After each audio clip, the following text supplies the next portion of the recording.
بسم الله الرحمن الرحيم. Soomaalidu waxay ku mahmahdaa yaaq yaanba ma goyso ayagoo u la jeeda awoodda iyo adkeysiga ballaaran ee geedka yaaqa ah uu leeyahay. dhib kasta oo loo geysto geedkaasi uu ka soo kabsadaa.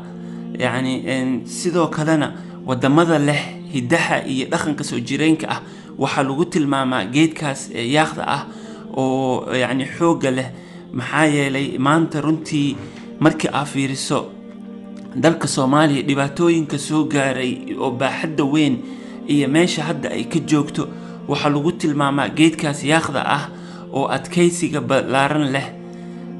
laakiin dadka culimada geedka ama geedaha barta waxay leeyihiin geedka yaaqda ah wuu dhintaa, laakiin kuma dhinto dhibaato dibadda uga timid. wuxuu ku dhintaa gudihiisa ayaa bakteeriya ka dhasha, bakteeriyadaasoo gudaha ka cuno, sidaasuu geedkii ku dhintaa. marka aad fiirisana mujtamaca Soomaaliyeed waxay ka dhimanaysaa gudaheeda. dhibaatada ma aha ugu weyn na haysata ma aha dhibaato dibadda noogu timid, laakiin dhibaatada na haysato waxa waaye dhibaato oo gudaha ah. marka maantii is-aaminkii oo ay bulshadii ayaa meeshii ka baxday. waxaa adkaatay in mar dambe wax laysku darsado. sida keliya ee lagu gaari karo himilo midaysan oo ku wajahan difaaca dalka iyo danta guud waa in qof walba oo Soomaali ah nafsadiisa uu ku noqdaa, uu toobad keenaa, kana xakameeyaa qabyaaladda ama qabiil caabudka iyo warxumada shiilka iyo laabla kacaya caadifada hogaaminayso. taas micnaheedu ma aha inaad adiga nafsadaada iscaydo ama isnaclado ama naftaada aad kiraahsato.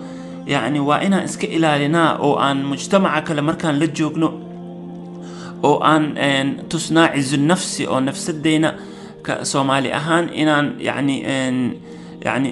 macnaa in aan iscaynin.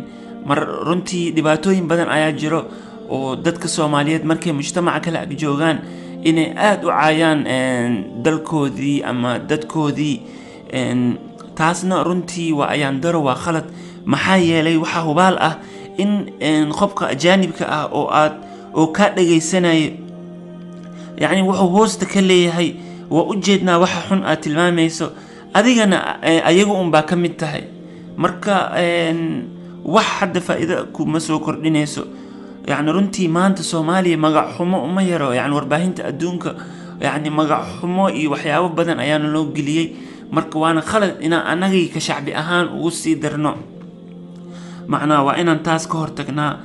taas waxay naga ahayd guwaabo. runtii walaalayaal maanta waxaan u baahanahay isbedel dhab ah.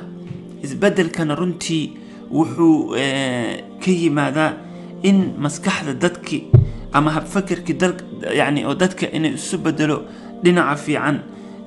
sida uu Ilaahay yiri inna Allaha la yughayyiru ma biqawmin hatta yughayyiru ma bi anfusihim. marka waa inaan isbedel oo dhab ah la imaanaa.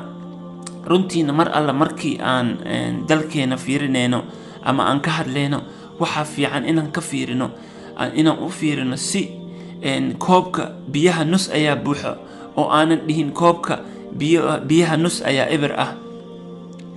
marka Ilaahay tawfiiqda hana waafajiyo.